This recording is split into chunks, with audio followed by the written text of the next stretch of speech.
Good afternoon, everybody. Welcome to Friday Drinks. It's my singular honor to invite you all to this particular show. Thank you for joining us. Thank you for the times that we've had on this show. Today I'm anchoring. George is still in East Africa, to be precise, Nairobi. So I'm with Rufaro here. We've kicked out our good friend, Ranga, for obvious reasons. We don't particularly value his additions or his suggestions on our show, and today we have total control over the show. So I think we have to make it better than when Ranga is here. So audience participation is something that we're looking forward to. But to kick off the show, it's going to be a particular special one with everything that's happening around the world. But we'll start with what you're drinking. Not that it matters, but we'll give you the floor. Rufaro? Yeah, today I'm having a scotch. I'm a bit more organized about the tipple than I was last week. So I got one of my favorites, the Balvenie. We've had a Balvenie on this show before, the double wood. This is a triple wood. So you think that I would remember? Well, I'm saying this for the benefit of the audience. Okay, all right. And George will appreciate such things. And, it's slightly more mature, so I'm very delighted that George is far away in Nairobi and I have this bottle all to myself. Okay. And George, what are you drinking? Yeah, I'm a little bit disappointed that I can't participate in the Balvenie. But I shall be sure to get my share or my pound of flesh next time I'm in Harare. I'm in Nairobi. I haven't been able to leave my apartment and get something to drink today, so I am drinking the remnant of Tusker malt that's in my fridge. Cheers. Okay. Cheers, George. But you were telling me before the show started that one of the fantastic things about that part of the world is that you can order almost anything online and have it delivered to you. This is true, but the Zimbabwean in me is still afraid. Okay, I'm trying to figure out how to use it. Okay, I'm having an organic passion plum. It's a herbal tea from Honey and Sons, and American blenders, mustard tea blenders, and I'm looking forward to it. American for a particular reason, because everything, the last 7 days have been particularly interesting, to say the least. Very long week. Every day has come with new news, and the latest being SVB has filed for bankruptcy, Chapter 11 bankruptcy. So to kick off the show, what I'm going to do is I'm just going to give a chronological idea of what has actually happened in the last 7 days. And I'm going to credit Macrodose on Twitter, who's done a fantastic job in just summarizing everything that has happened in the last 7 days. So to kick off the show, that's what I'm going to do, and then I will give it to Rufaro and George to give their ideas on what's actually happening. So in the last 7 days, this is what has happened. The second and third largest US bank failures of all time occurred. SVB, Signature Bank, had their deposits guaranteed 100% through a systemically important exemption, despite not being technically qualified for this. The Federal Reserve created a new program for lending to help stressed banks avoid insolvency. The Fed added $300 billion to their balance sheet, reversing much of the reduction that had happened or taken place through their quantitative easing to fight inflation. You mean quantitative tightening there? Tightening, yeah. Quantitative tightening to fight inflation. Credit Suisse had to be backed with liquidity from the Swiss National Bank to prevent a collapse. The First Republic Bank was provided with $30 billion in liquidity by some of the biggest banks in the US, JP Morgan, Bank of America, Wells Fargo, and others. The 2-year Treasury bill yields dropped at the fastest rate since the 80s. The Federal Reserve saw the largest use of the discount window of all time. $152.3 billion was borrowed. higher than any other week in the great financial crisis of 2008. On top of this, another 11.9 billion from the new bank term funding program was borrowed. George is going to explain what that actually means, what this discount window where banks can actually borrow from directly from the central bank, what it actually means. Nine, the European Central Bank hiked interest rates by 50 basis points. And the latest being SVB has filed for bankruptcy, Chapter 11 bankruptcy. The thing that they were trying to avoid at the beginning, insolvency, it sounds like they filed for rehabilitation, government instituted or constitutionally instituted rehabilitation. So we're going to discuss what's been happening globally, and that's just a snippet of what we've seen in the last 7 days. Can it get worse, or are we past the worst? So Rufaro, maybe we can start off with you. Can you please explain to us your version of events? Yeah, look, I think this has been a big deal in financial media and capital market media, but this crisis is a much smaller crisis than what we saw in 2007 and 2008, and certainly with some of the banks involved, it has more to do with how they were. On what basis?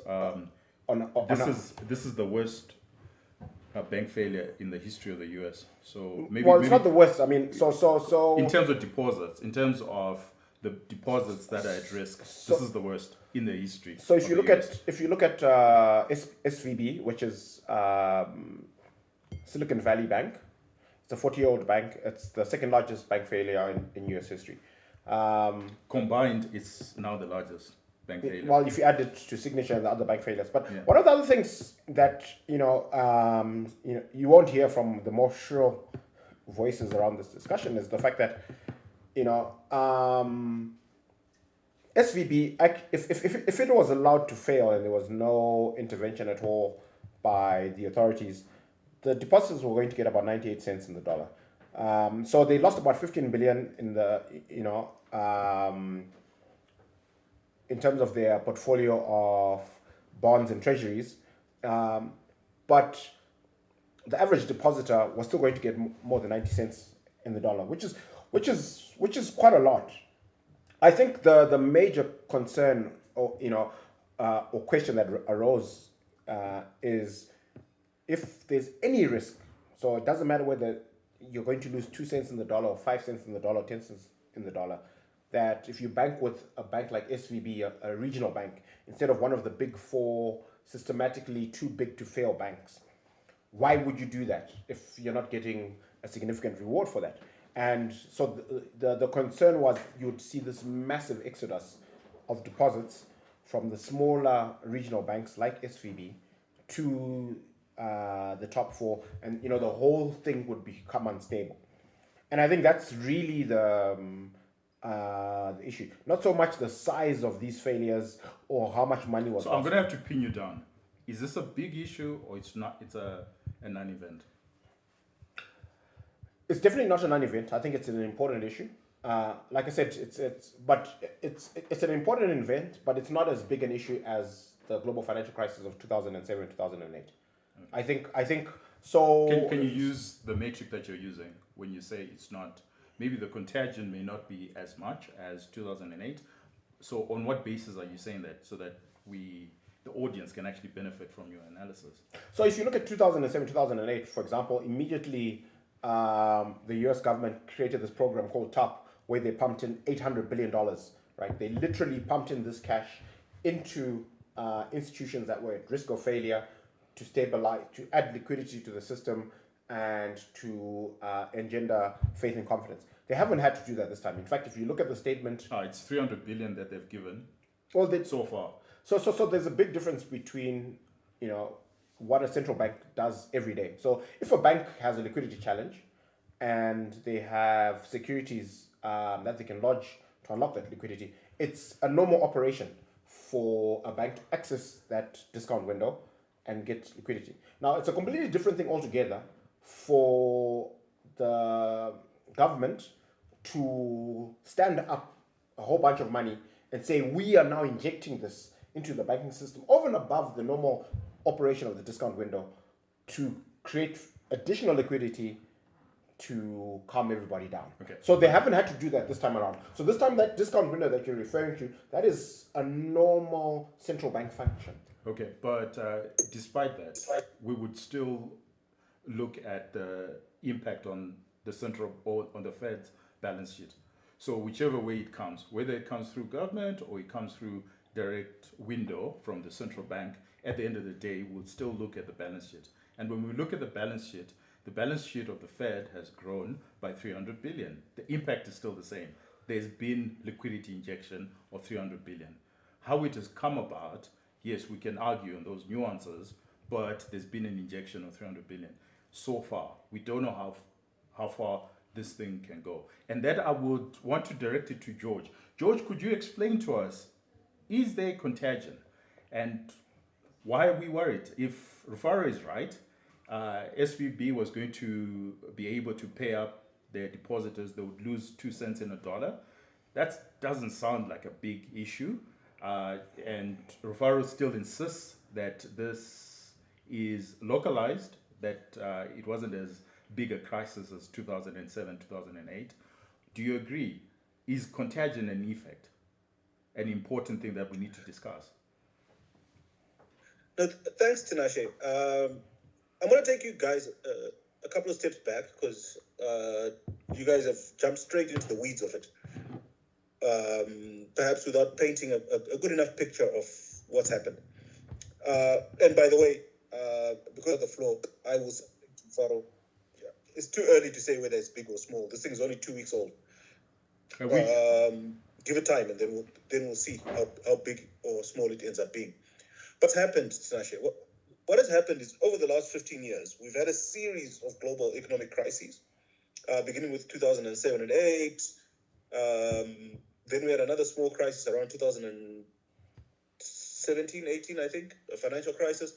Then we had COVID.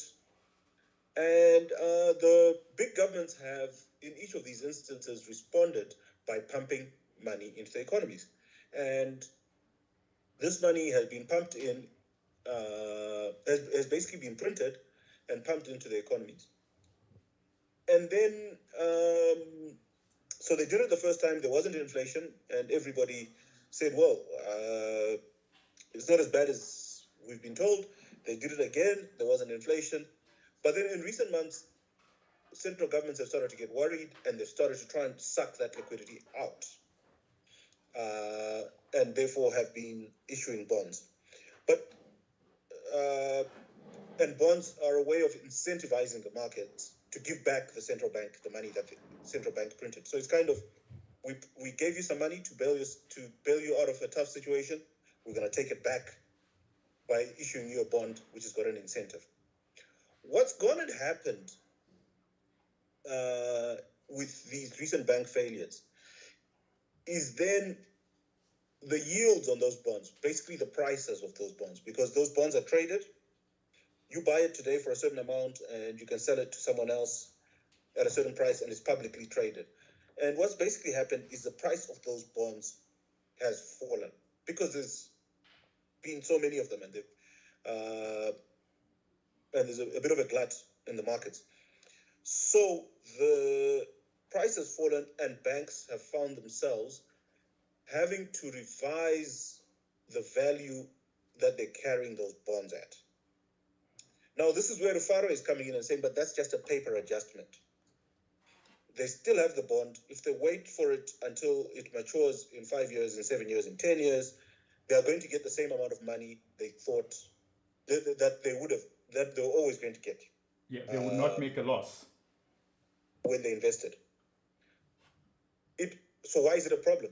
It's a problem because we have a thing called mark-to-market accounting, and we have a thing called fractional reserve banking. So mark-to-market accounting says that a financial institution must adjust the price that it carries an asset at in response to changes in the market. So when the prices of those bonds fell, the banks had to reduce the value of those bonds on their balance sheets. Then at the same time, George, I don't think that's factually correct. They don't need to. Only when they sell. No, if it's a mark-to-market instrument, George is correct. But this was not a mark-to-market instrument. So for SVB, they had mark-to-market, they had available for sale securities, and with an available for sale security, what you do is you market-to-market every day. That's what triggered SVB's crisis. No, they literally they sold. said, the price has gone down in the market. They reduced their price. And they sold at losses. That's how they ended up selling at losses, because they sold at market. Because they sold. If they had held to maturity, can I finish? They would not have. Can I finish, Tinashe? Yeah, okay. Can I finish? Why I want to talk about fractional reserve banking is because the bank doesn't invest its own money. It invests depositors' funds. And only a small fraction is theirs. So what happened in SVB's case is that mark-to-market, so the first losses are borne by the bank's capital, their own money. And that's supposed to protect the depositors. But that mark-to-market became so big that SVB's capital was significantly impacted and fell significantly. And it made an announcement to shareholders that it would need some more money. Yeah. Basically, they were saying we might actually lose depositors' funds here. Can shareholders please top us up? And that is the consequence of fractional reserve banking, because the bank doesn't own all the money that it invests. Okay. George, we'll get into fractional reserve banking later on, but just explain if there is contagion. So there's a bank run. SVB says to its shareholders, we need to shore up our capital because we've made a loss, because we've actually sold the security. And then what then happened is, when they said that, they signaled something to the market, and the market was worried. And before long, $42 billion was taken out of their deposits, and that created the bank run. But what I want to understand, George, is would there have been a contagion? So yes, they would have gone. Yes, the short answer, Tinashe, is yes, there will be contagion, because whenever a bank fails, generally the whole market becomes nervous. So remember, banks operate on the principle of they don't expect all their depositors to want their money all at once. And they have people that are depositing money with them all the time for extended periods of time, in the normal world, not in Zim. So whereas institutions were probably putting money with banks for 5-10 years at a time in some cases, when something like this happens, everybody wants their money back. And if they're going to put it in a bank, they're going to put it for very short periods of time. And the net effect of this is it destabilizes the whole financial sector, because those same banks that were relying on deposits continuing to come in and have made loans are now finding it harder to attract deposits, especially long-term deposits. Okay, that's very good. So certainly there will be a contagion effect. Also, I just want to mention something that's true today that wasn't true, say, 15, 20 years ago. And it's peculiar. Could you hold that thought? Because there's something we want to do this. We want to logically get to somewhere with this.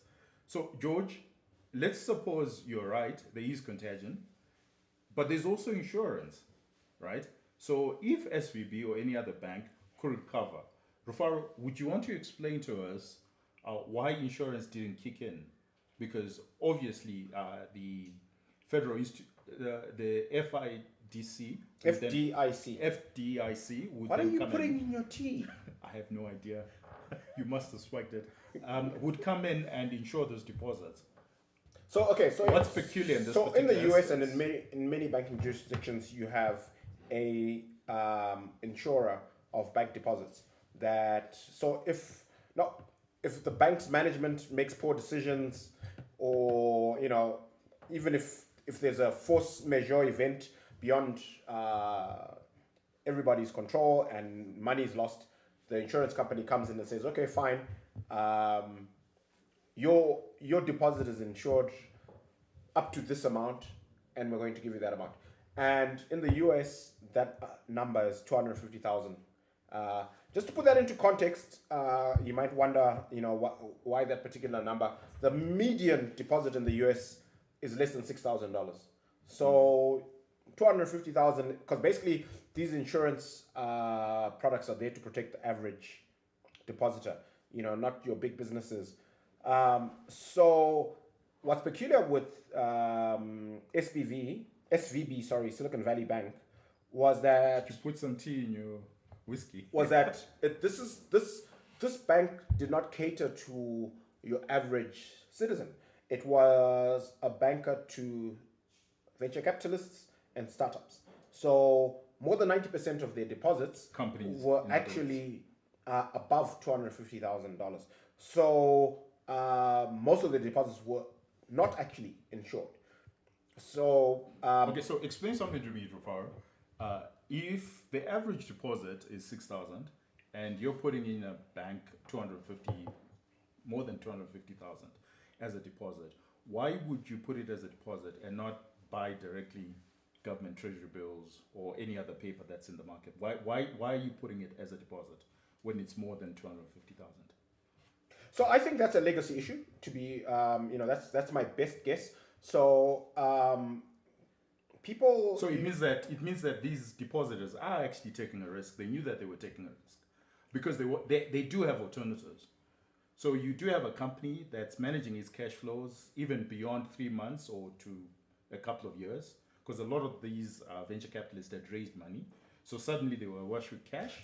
And they could have, and instead of taking a risk on a regional bank, they could take a risk on the sovereign. They could have taken sovereign risk. So there's two issues there. So the reason why it's a legacy issue is not just because people are not alive to the risks. So one of the things that's changed literally in the last 6 to 18 months is interest rates.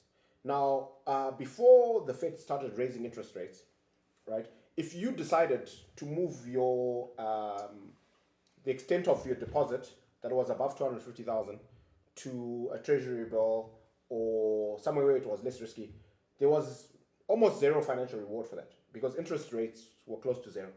So you would have to go through all this admin and headache to figure out how to buy treasury bills to get exposure to the sovereign, as Tinashe has explained. But there wouldn't be any financial upside for this, right? And in an environment where banks are not routinely failing, there's no push for you to, there's no impetus for you to do this. But what's changed now? Well, before we get there, I want you to be very articulate and clear to our viewers. What I'm trying to say is, we all know that the insurance is up to 250,000, and you have a bank deposit that's, for example, let's say 10 million with a regional bank. It means that your own risk assessment, you dimmed it okay, and yet we had a 2007-2008 financial crisis. So even despite what had happened in the past, you were still willing to take that risk with your deposit.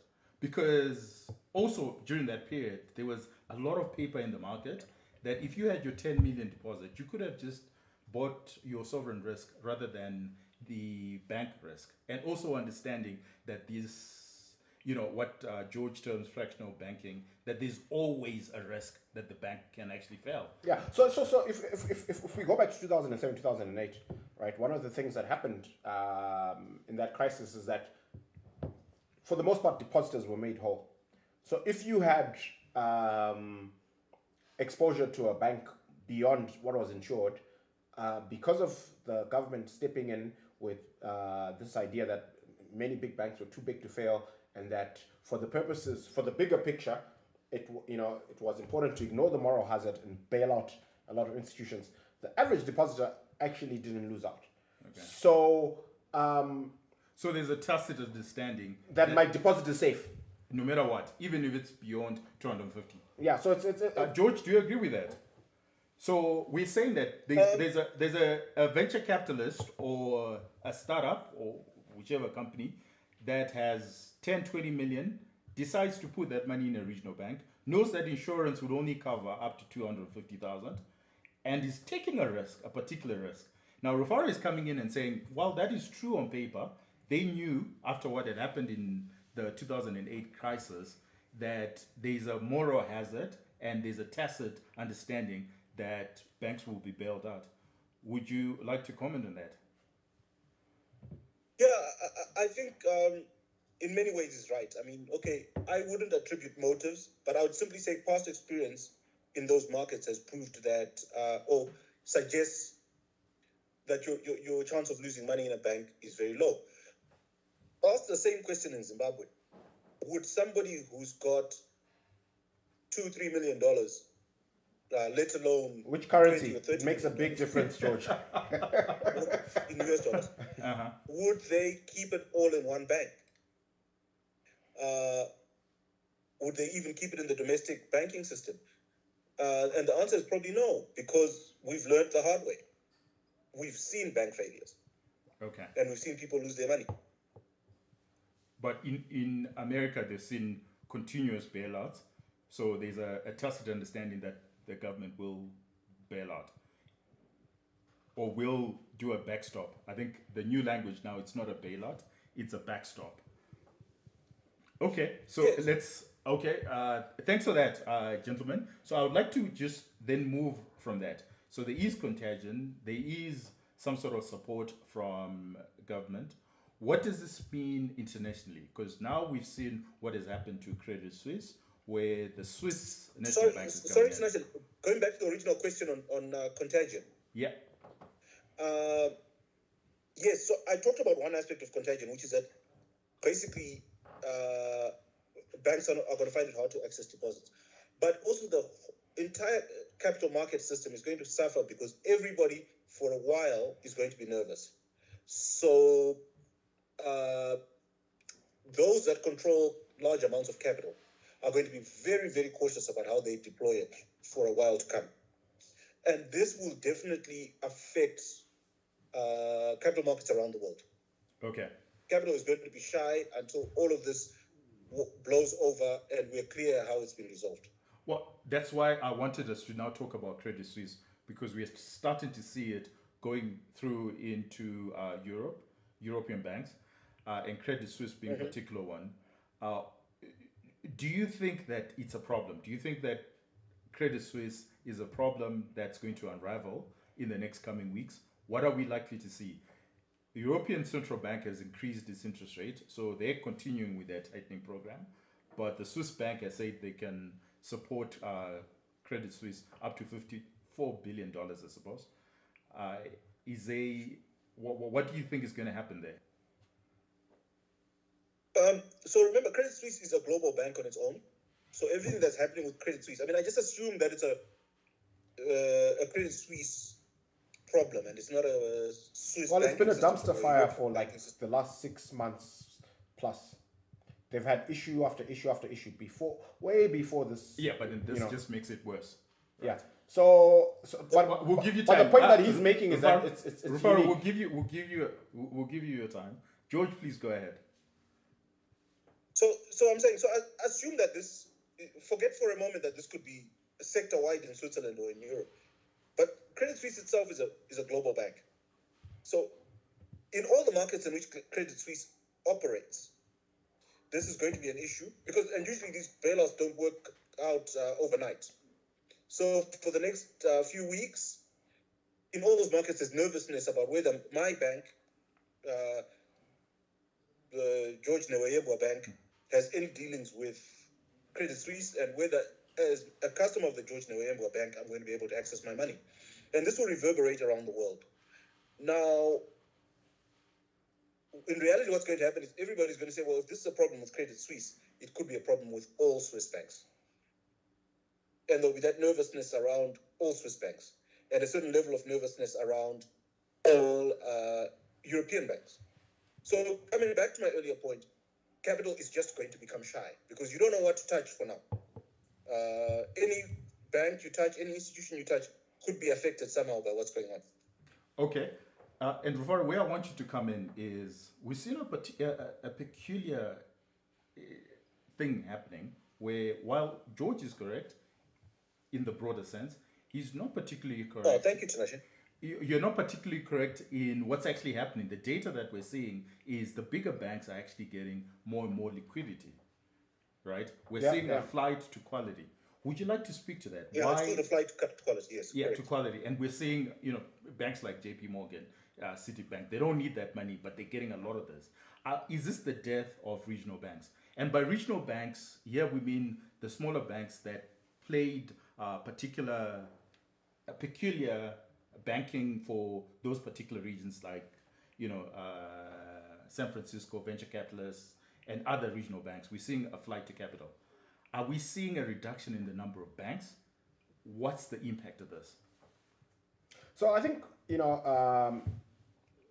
I've been following a bunch of people who've been discussing and commenting about this, and one of the insights that I picked up is that we're likely in the middle of a paradigm shift. So basically, 20, 30 years ago, for example, if there were concerns about banks and whether your money is safe and that sort of thing, you literally had to present yourself at your bank's branch and make a withdrawal or give them an instruction to wire the money someplace else. And while all of this was happening, typically what the banks would do is they would instruct their branches to count money really slowly, to process wire transfers really slowly. Meanwhile, in smoke-filled rooms, conversations are happening about raising liquidity and making announcements that will calm the markets. Now, you fast forward to today, right? Most depositors have an app on their phone where they can check their bank balance, and inside a minute, they can move money from one bank account to another. And most of these depositors are on Twitter. They're following all these opinion leaders who are talking about what they think is happening with the banks, whether your money is safe in a regional bank or not. So this, to the extent that the average depositor is engaged in the conversation about what's happening with banks, this is unprecedented. And so if you're in the US and you have an account with one of the top 4 banks like JP Morgan Chase, and you have an account with a regional bank, and there's some, uneasiness in the market, discomfort about how safe your small regional bank is, it's literally a 20-second affair to move all the money out of your regional bank account to the big 4 bank. You don't have to get out of bed. You don't have to queue. You don't have to have a conversation with a human being. It's just a matter of a few clicks on your smartphone app, and you've moved money around. So this is the new reality that we find ourselves in, where the speed with which money can move around, it's unprecedented. And I think this is where. So my follow-up question to that, because thank you for that, because that's actually very important, that the mechanism or the transfusion of money has fundamentally changed banking. For sure. Right? How far has it changed policy making? So monetary policy. Does the Fed have control over what's happening? We saw, so for example, the tightening, monetary tightening that's been happening over the last year. We saw them sucking out $800 billion, and then within a week they've pumped $300 billion of that back into the market. So how much of technology has affected monetary policy and the effectiveness of monetary policy? So, in my view, and I could be wrong, my view is that a lot of the regulatory class are way behind the curve in terms of understanding the way the market works and behaves today. A reassurance that would have calmed markets 30 years ago is not going to cut it in today's world, because there are so many other opinions. In fact, the average guy isn't listening to the Fed chairman or the figures in authority. They have their to the extent that George is an expert in the worlds of finance and investing, they're following George on Twitter. And if George says, I don't think you should keep your money in a regional bank, they will listen and they can act in a way that was not true 20, 30 years ago.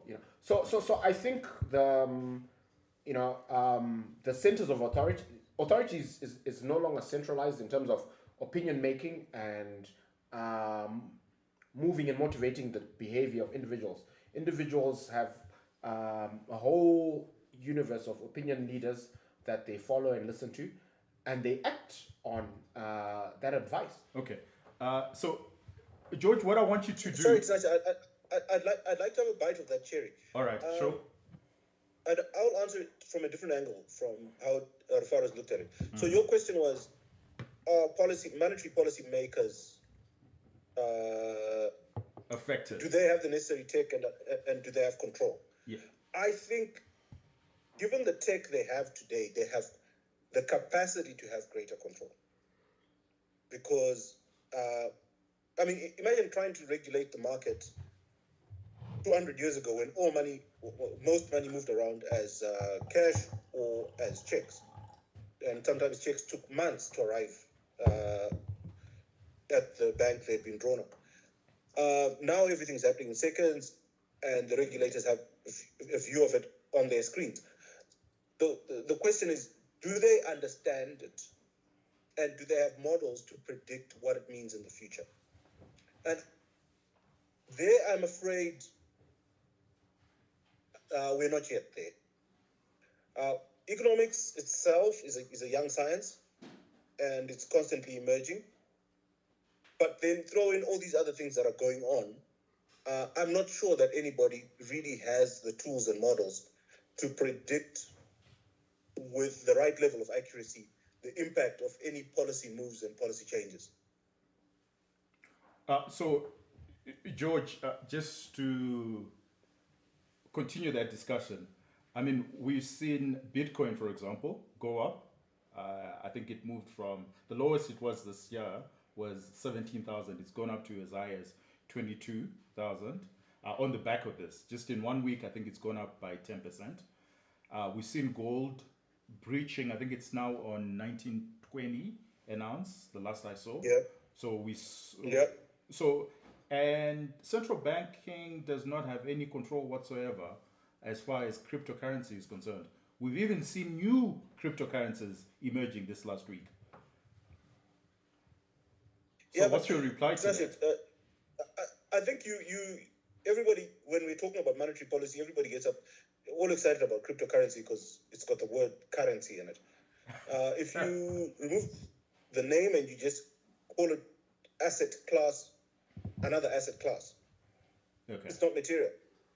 So all you're saying is people have shifted their money from bank accounts to other asset classes, one of which is this new fancy fangled one called cryptocurrency. So to me, it's not a significant issue on its own. And monetary policy has never sought to regulate other asset classes. Okay. Rufaro, I want you to speak to fintech, global fintech. How is global fintech going to respond to what has happened? You know, with every crisis, there is an opportunity, or has it affected fintech in its broadest sense and the sort of facilities that we get from fintech? So I think just to zoom out a little bit when we have the discussion about fintech and legacy banking, is that there's been a march, or there's a transition that we're in the middle of where 30 years ago fintech wasn't even a noun. It didn't exist. You just had your legacy banks, and today fintech is a buzzword, and they are getting bigger and bigger in terms of market share, in terms of volume of transactions that they handle, in terms of their importance. And I think that this crisis is going to actually accelerate fintech adoption, because one of the things that fintech can do is that one of the conversations that's actually happening now is this scenario where instead of a bank trying to create assets like loans and mortgages and that sort of thing with its deposits money, it can just on the other side have cash, right, with the big four banks or directly with a central bank, and they charge a very, very small fee for giving you the assurance that your deposit is not at risk. Literally, it's always liquid, it's always available, and there's almost zero downside risk. And the idea of such an institution before fintech would have been, well, how is it going to keep the lights on? Because So- you need to employ management, you need to have offices, you need to have all this infrastructure to run a bank. But if it's a fintech, if it's all in software and it's got a minimum and it's a massive balance sheet with minimal overhead, then that's actually doable. So people who are not interested in making an interest return on their deposit, they just want to be able to put money. Okay. George, you've worked in the banking system, and Rufaro makes a very interesting point here about legacy systems and infrastructure. Is this the end of legacy systems and infrastructure in banking? Again, I think you guys just like to be dramatic, right? So, first of all, there's no fintech versus banks. Fintech and banks are the same. Some of the things you call fintech are new banks that have got cheaper, faster, better ways of doing things. And some of the things you call fintech are service providers to banks. They provide technology for banks. So, no, I don't think it's the end of anything. But I do think, yes, with newer, better, cheaper systems available, banks are going to have to adopt them, because if they don't, they're going to die. Because if you're an old legacy bank with old legacy systems, there's a new bank that is coming down the road that's got newer, cheaper, faster, better systems. And if you want to stay in business, you're going to have to get similar or better systems. Yeah, but I'd like to just push back on that, George. If you look at the banking history over the last 50 years or even 20 years, the number of branches has significantly come off.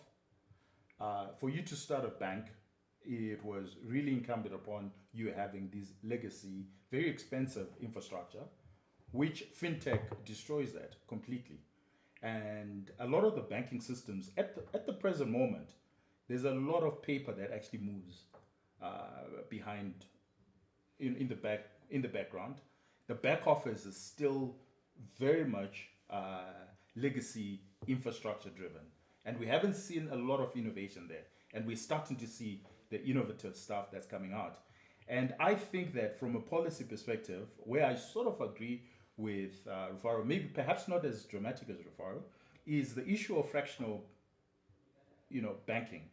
That we might start to see fintechs that will come up with a new banking infrastructure that does not have fractional reserve banking.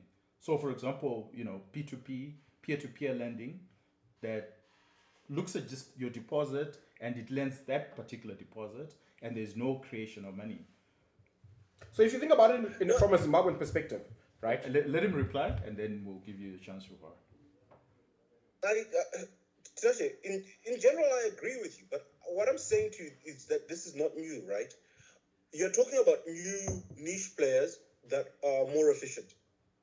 And this has always happened, and it's always happened in all industries. So, you take the kind of thing that Rufaro is talking about is the POSB of old, when it was still the Post Office Savings Bank. They didn't really do loans. They made their money on transactions. And they just took people's deposits and went and put them at the Reserve Bank. They put them in vaults and post offices and at the Reserve Bank, and your money was always there. All we're saying is, okay, we're in the fourth industrial revolution. There's been big leaps in technology. And where I agree with you, Tinashe, is some of the legacy banks have been slow to adopt the big leaps forward. But if they don't, they're just going to die. And newer, more nimbler banks will take their places. Okay, Rufaro, you can. Look, I agree, but I think I don't think you're being as dramatic as necessity requires. Because if you look at it from a Zimbabwean perspective, for example, the biggest bank by customer account. No, we'll come down to Zim. Don't preempt Zim. First, theoretically, just discuss your ideas theoretically and where you see the global fintech and banking, where you see it going, and then we'll zero down on Zim. So I think there's a tsunami happening globally in banking, where you have your mobile first fintech companies that are on the rise, and that in the next 5 to 10 years are going to be the dominant players in the world. I mean, like, so if we look at the global stage and the big players, for example, in China, there's an app called WeChat, right, which is the equivalent of WhatsApp everywhere else. And it's got a digital wallet and a payment platform. And you can move money around, you can plan a trip, pay for your flights, pay for your hotel accommodation, do everything with your wallet in WeChat without ever exiting WeChat, right? And that is a very compelling product. And so if you're a digital native and that's just works for you, why would you ever have an account with a traditional bank where you have to go to a branch and fill out forms and do things the way we've been doing them, when banking started? So I think we were in the middle of a transition, and I think you're right to say that some of the legacy banks are going to see the writing on the wall and they're going to adapt. But I believe what you're not saying, which I will put out there, is that most of the legacy banks are dinosaurs and are going to die. Okay. All right. So that we just move to the next segment, but audience, we would love to hear your views on this because this is quite interesting. I think my take on it is I'm less interested in what happens with the banks. I'm more interested in what happens with the central banking. And I think that central banking has fundamentally changed this week. One of which is that there's nothing called uninsured deposits anymore. So almost every deposit now is insured to some regard. And the central banks have come out very strongly that they will support depositors. Perhaps not shareholders, not equity holders, but they will support depositors. And I think that in itself is a paradigm shift in what banking is. Because banking for the longest was about managing that particular risk. I don't know what it means for insurance companies, but we'll take it another time when we will look at insurance companies. But what I would want us to now progress to is the impact of all this to Zimbabwe. What does it mean? Is our financial system safe? Are we seeing a lot of the undertones that are happening in the US and globally also happening locally? George, let's start with you. What does this mean for our financial services system?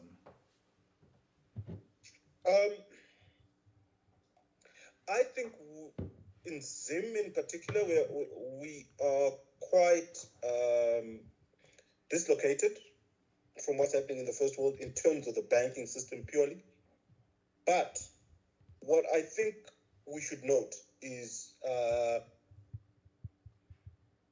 what has been happening in Zim, the experiment that's been going on in Zim, has now played out on a much larger stage.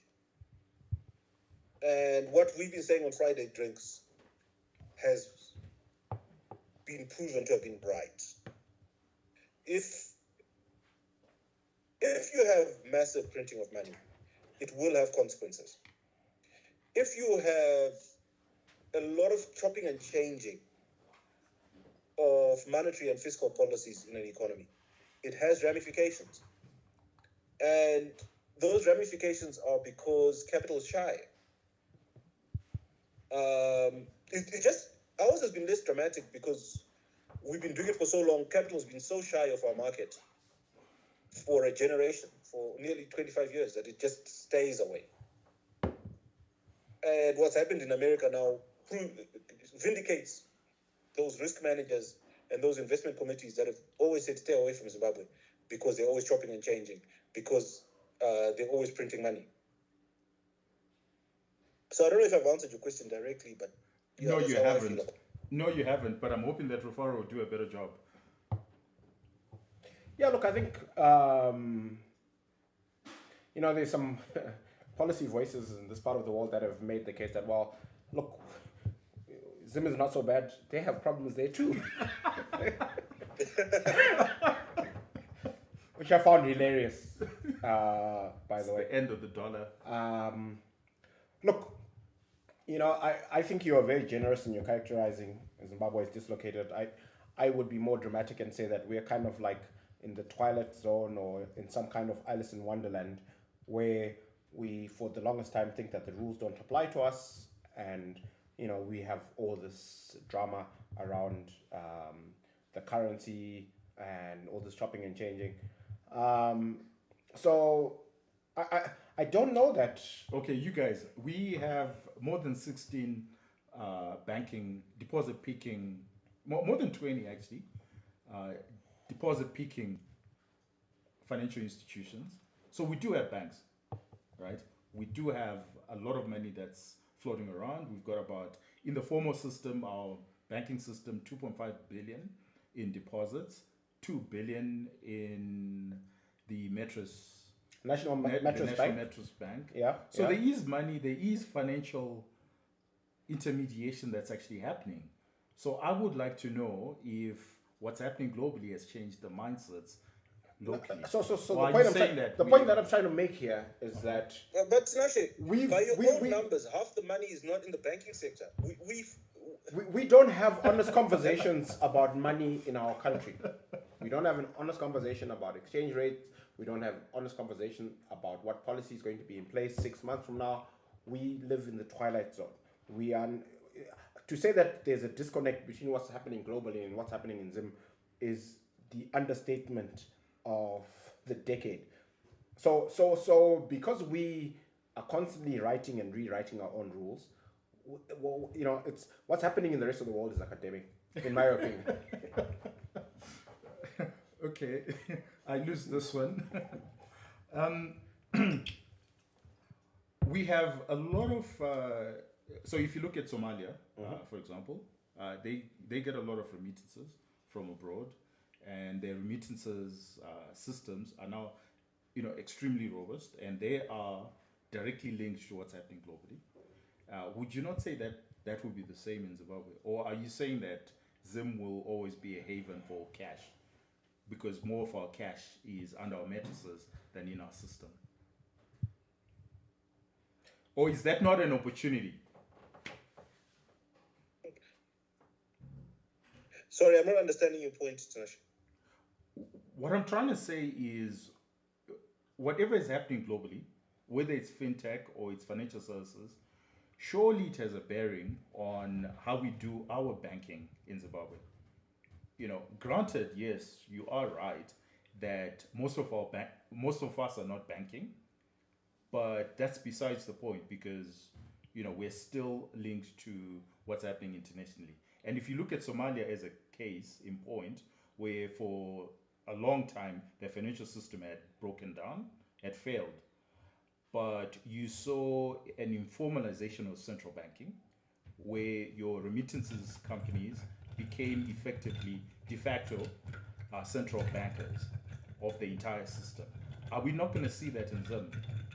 Because a lot of that cash that's lying around, don't you think that there's an opportunity for somebody to set up an informal central bank, or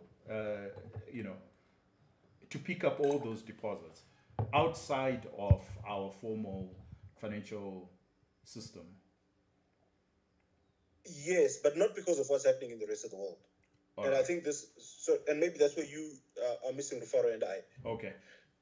We just do crazy things that makes our banking system dysfunctional.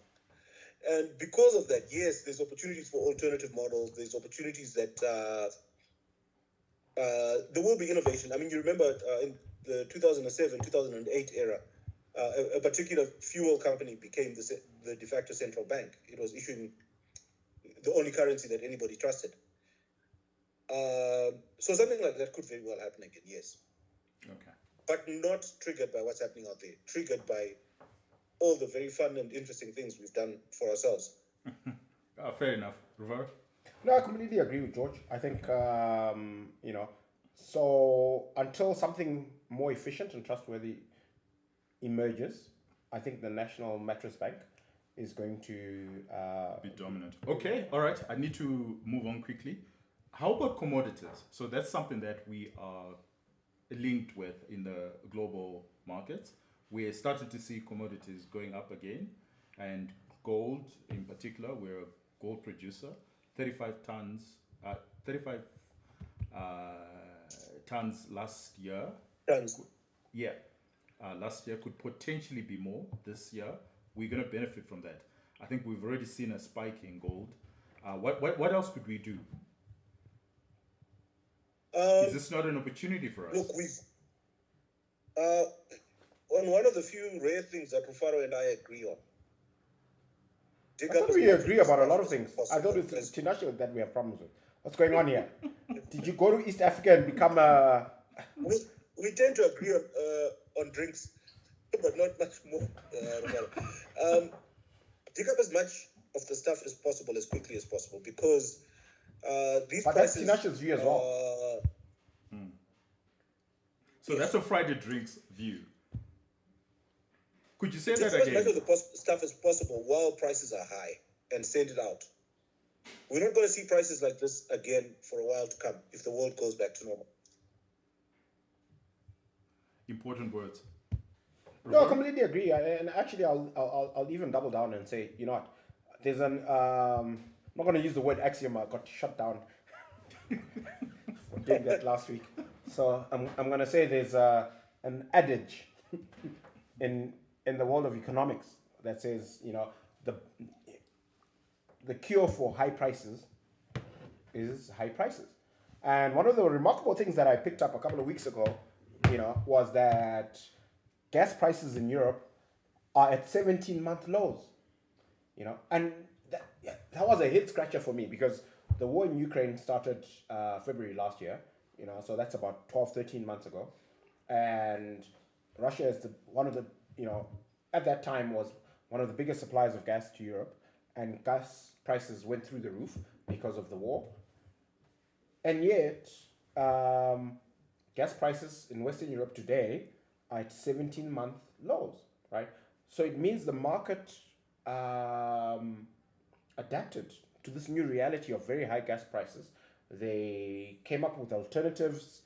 They imported liquid natural gas from the US and other places. Whatever. Look, I don't claim to have a thorough understanding of the dynamics and the details, but the headline, gas prices are now cheaper than they were before the war started, because the market figured it out and the prices are low. And I think that when we look at high commodity prices, we can't take them for granted. We can't say because these prices are great today, they're going to be great in 5 years, they're going to be great in 10 years. It's quite possible that the market, on the basis of high prices, will adapt as well, and those prices are going to come up.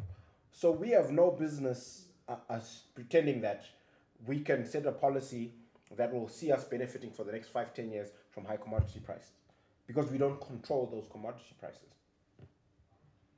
I tend to agree. I think this is something that we all agree on. I think what I've learned over my short life on this earth is that business cycles are cyclical. So everything that goes up eventually goes down. And you cannot plan, especially with commodities, you cannot plan that prices are going to continuously be high. You need to take advantage of the high prices.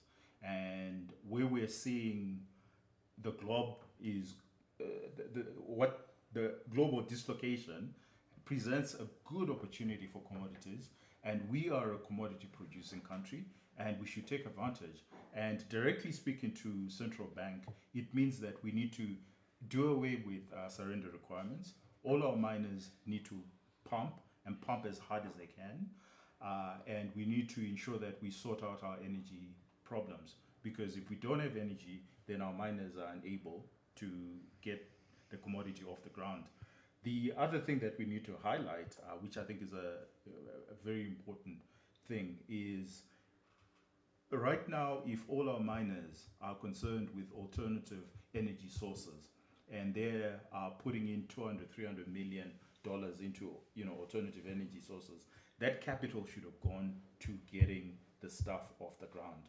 So that's misallocation of resources, and we cannot afford it, because we don't know when this credit cycle or this commodity cycle will end. Well, if you are running a mine, what would you do?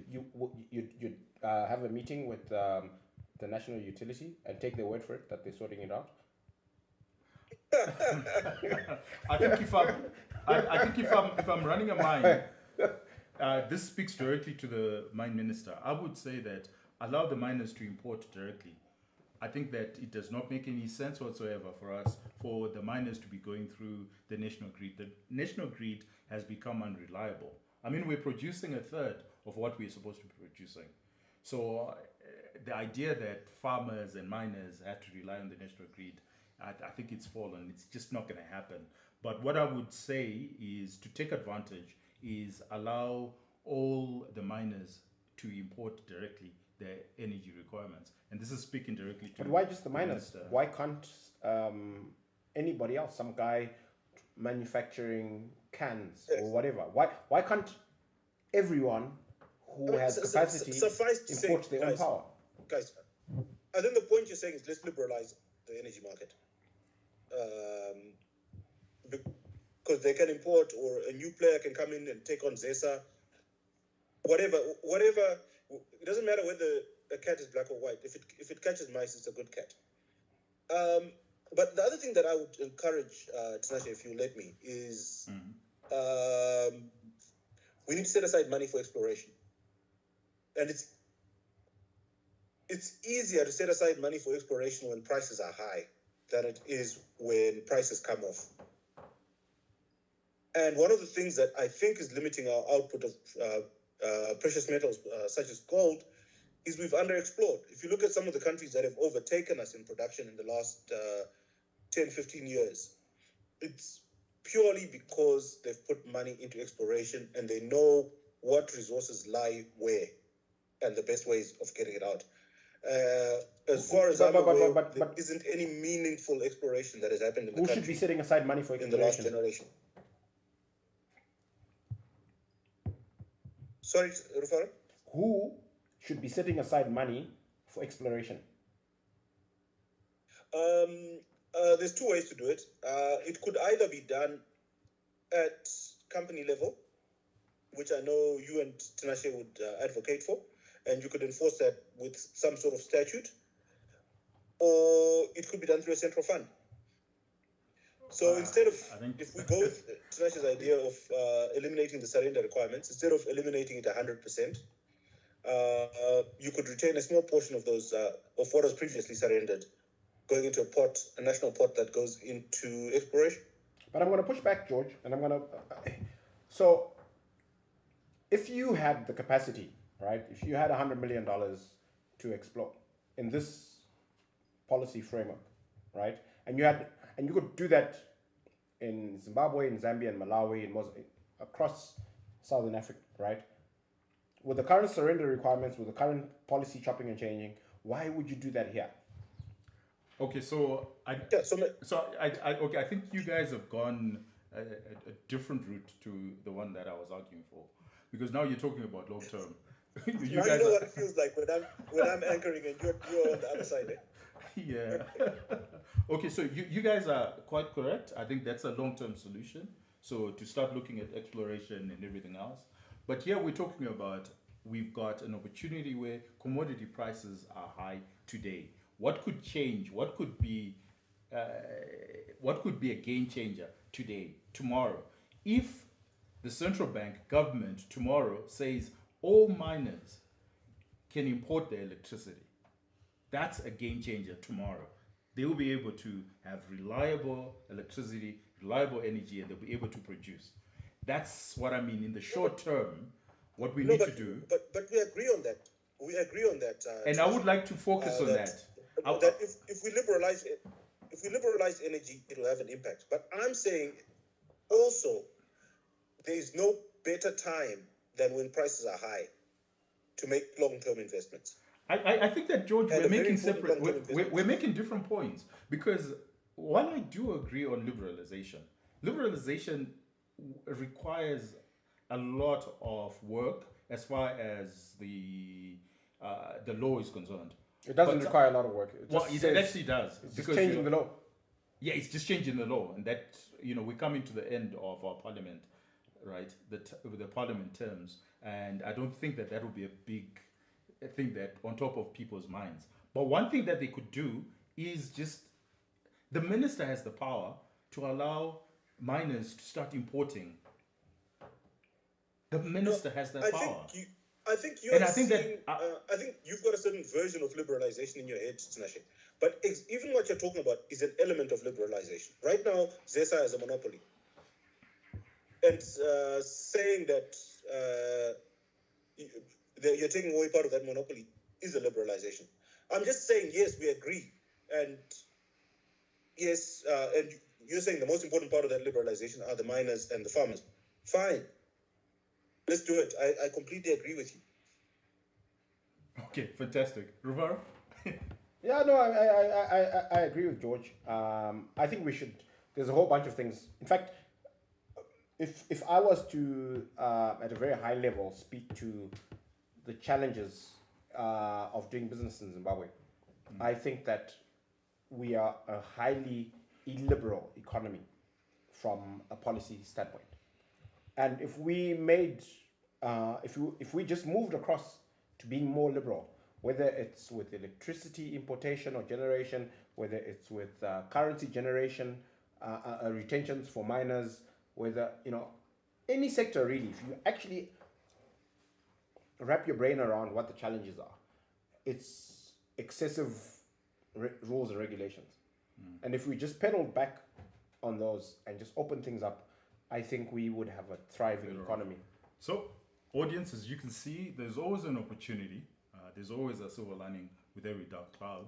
That's what we're learning. So, while the world reels from banking crisis, there's also an opportunity in seeing the commodity prices going up, and there's something that we can do directly in Zimbabwe that will ensure that we actually earn more. And to conclude, this reminds me of Dickens and his Tale of Two Cities. And I'll read out a quote here, which I think explains the times that we're in, which are both perilous but also great opportunities. And Dickens says, "It was the best of times, it was the worst of times. It was the age of wisdom, it was the age of foolishness. It was the epoch of belief, it was the epoch of incredulity. It was the season of light, it was the season of darkness.